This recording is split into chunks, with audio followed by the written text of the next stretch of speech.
Konnichiwa, hello and welcome. This is Roy at NinjaZilla90, and today I will be reviewing the McFarlane Toys Mortal Kombat 11 Sub-Zero figure, because, you know, I can't have a review for the McFarlane Toys Mortal Kombat 11 Scorpion on here without having a review for the McFarlane Toys Mortal Kombat 11 Sub-Zero, because, you know, if I'm gonna review Scorpion, I gotta review his best friend. Our worst enemy, our frenemies, our friendly enemies. Although they're friends and enemies, technically. They don't like each other, but they like each other. So technically, yeah, it's a very complicated relationship. But anyway, let's get on with this review. And now, here we have the McFarlane Toys Mortal Kombat 11 Sub-Zero figure here in all of his ice cold chilling glory. As you can see, this is a pretty well detailed and well sculpted figure. I'm guessing sculpted by Todd McFarlane himself. We know this is not Yuji Sakai because it's not SH Monster Arts. This is McFarlane Toys. So anyway, getting more in-depth with detail, as you can see, as far as colorization, he is wearing his signature blue attire that Sub-Zero is known for, of course. So what other color could he be? I mean, of course, yeah, I know these figures were released in different colors because you can get like different color variants of them on the Mortal Kombat 11 game, but seriously, you know, we're all gonna go for the typical traditional color palettes for these ninja characters, and of course the ninja ladies, if we're referring to Kitana and Molina. But anyway, other than his blue, we see he is sporting these very silvery metallic metal armor pieces on his shoulders and on his biceps there. So we do have some arm guards on his biceps, which is basically made up of the Lin Kuei symbol. So I think that's pretty cool. We also have some wrist guards on his hands here, so we can get a good close look at those very protective and super silvery metallic metal wrist guards there. And of course we do have some shin and instep protectors, so we do have some lower leg protection because he's going to be in a life and death competition. So yeah, you're definitely going to have to be wearing some serious armor here. So yeah, he's not wearing your typical sparring gear that I'm used to competing in. So yeah, technically, if I were fighting a bunch of other people and I was at risk of getting my body parts and head ripped off, yeah, I would be wearing protective armor too, so I don't blame him. But anyway, as you can see, we do have his pants, which is a solid black. So he's wearing his solid black ninja pants, looking really cool. We can see the Lin Kuei symbols embroidered on the side of his skirt pieces, flowing off of his uniform there, looking really cool. So we can bringing him up so we can get a closer look at those embroidered Lin Kuei symbols there, looking really cool. The only inaccuracy with this figure, I would say, is these daggers on the back of his belt, because these daggers are actually in a part for his secondary base outfit in the game, not his primary base outfit. So technically, yeah, that's one inaccuracy, but I still think they look cool. So I mean, I'm definitely gonna give it a pass. But that's the only one inaccuracy I see with this figure. And I got the stand on the wrong foot, do I? Okay. But anyway, moving right along, and we can see how his top uniform flows down into his sash, and how he has this white trim right there, looking really nice, flowing down from the black leather, overlaying to his sash, which is basically in this I don't know what you call it, I believe Japanese style tie knot, I guess. Although I believe Lin Kuei is supposed to be like Chinese ninjas, but I don't know. To me, that just looks like some type of Japanese style tie knot. So that's just what I'm gonna call it. But anyway, although I know like Scorpion's clan of the Shirai Ryu is Japanese, so I don't know. I don't know. I could be wrong. The Lin Kuei clan could be a Japanese clan, or they could be a Chinese ninja clan. I don't know. Could be a little bit of both with all the different timeline changes we've been having in the Mortal Kombat franchise as of late. But heck, I'm still going to play the games, and I'm still a fan regardless. So what the heck. But anyway, moving right up to the head, as you can see, we have his signature Sub-Zero Lin Kuei mask there, looking really cool. We have this really cool headband coming off the back of his mask. I think that's a cool touch to this outfit. And if I can get a closer look, yeah, we do have that signature eye score that Sub-Zero has. Let me bring him closer to the camera and trying my best to keep him in focus. There we go. He has that signature eye score. And yeah, looking at those cool looking eyes of his, getting me up close view. Now let's put him back on his stand. And as far as accessories that he comes with, of course, these two ice axes out of the box. So grab these ice axes and put him back on his stand. So yeah, giving you a closer look at his ice axes. And there's different types of gear pieces you could get in the game, so these are not going to be his only ice axes you can get. You can get a bunch of different ones. And he comes with another accessory. He comes with this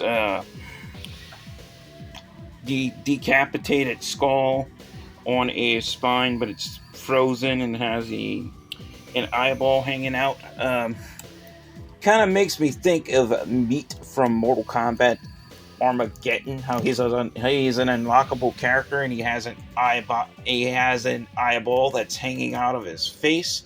So it makes me wonder if that's not Meat's head that Sub-Zero's holding. I don't know. You tell me in the comments if you think this is Meat's head from Mortal Kombat Armageddon. But I don't know. May or may not be, but I still think this is a pretty cool accessory you get with the figure, but I barely display them with that because I don't know. I'd rather have my Sub-Zero equipped for battle, so yeah. So yeah, I'd rather have him with his ice axes.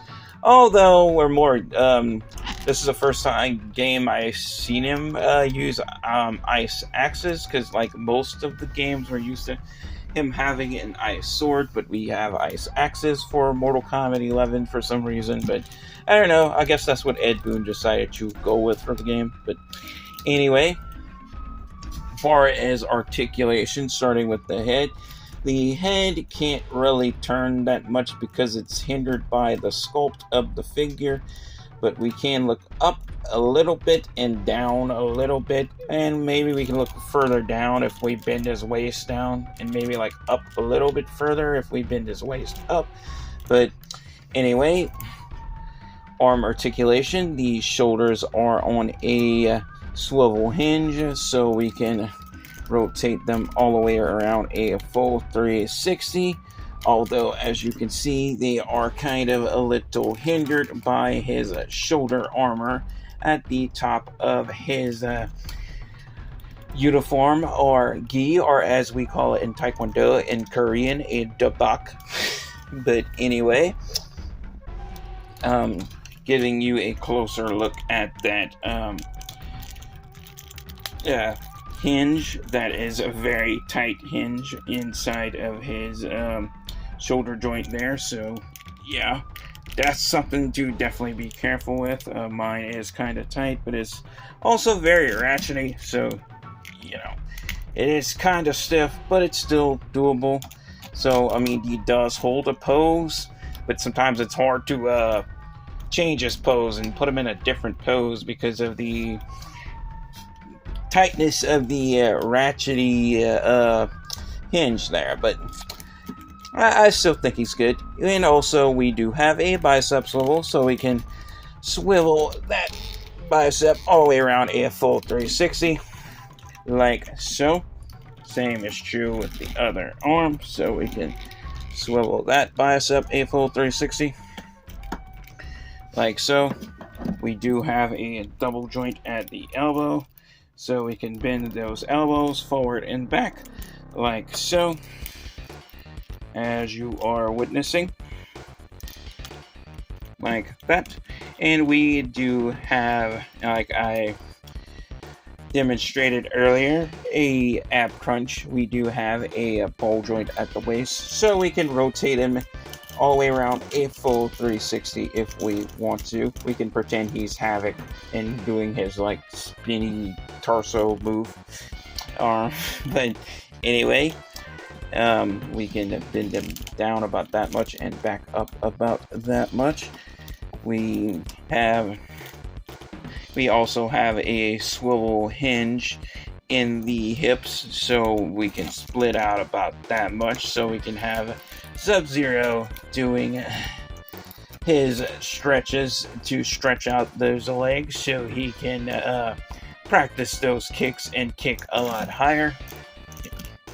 We can also bring his leg forward like that to kick forward and do a roundhouse kick, or we can do a side kick with a knife edge if we want to. But as you can see, the leg articulation is hindered by the rubbery skirt pieces on his uniform, so that is definitely a hindrance, but it's still doable. As you can see, I am kicking forward like so, and bringing it to the side and bringing it up like so, so we can get some good poses out of this and some good kicks and stuff. Although the articulation is a bit stiff, but I mean, I'm not expecting perfection, or I'm not expecting smooth articulation out of a $20 budget figure like this, but I still think it's good for what it is. And also, we do have a double jointed knee, so we do have a good knee articulation, so we can bend the knees back about that much and forward about that much. Same with the other side, so back about that much, forward about that much. We do have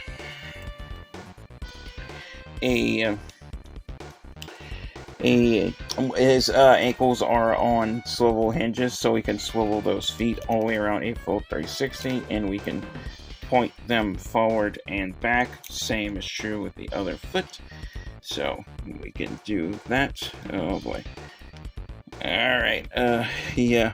Also, definitely make sure you get that, see where the hinge is when you are swiveling the feet. Let me get that in focus. This hinge right there, you always want to make sure that is lined up straight, because yeah, if you don't, it's going, your foot's going to end up all crooked. And we do have a hinge at the toes as well, so you can point those toes up and back down. Same is true with the other side. So yeah, that pretty much concludes it for articulation. So yeah, my final verdict. And now it's time to get into my final verdict and final thoughts and opinions on this figure. So let's get to it.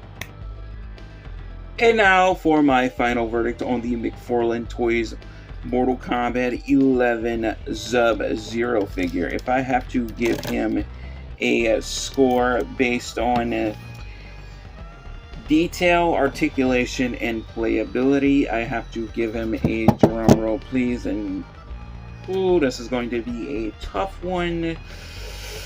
Although he's a $20 to $25 figure, and we can't expect absolute perfection out of this one.